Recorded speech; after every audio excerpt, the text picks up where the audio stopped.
Are you looking to make your Google site more engaging by adding music?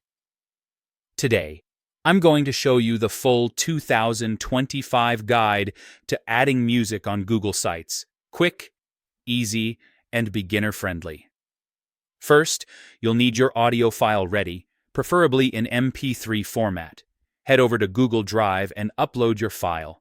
Once it's uploaded, make it shareable by right-clicking the file, selecting Get Link, and setting the permissions to anyone with the link.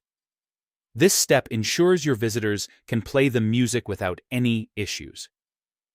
Next, open your Google Sites editor. On the right-hand side, click Insert, then choose Embed.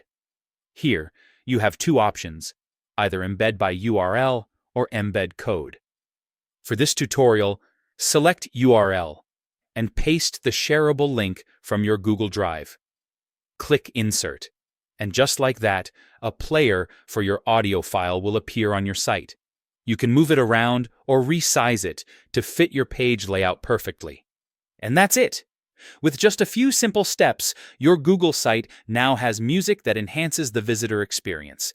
Experiment with different tracks, keep your site lively, and make it truly your own.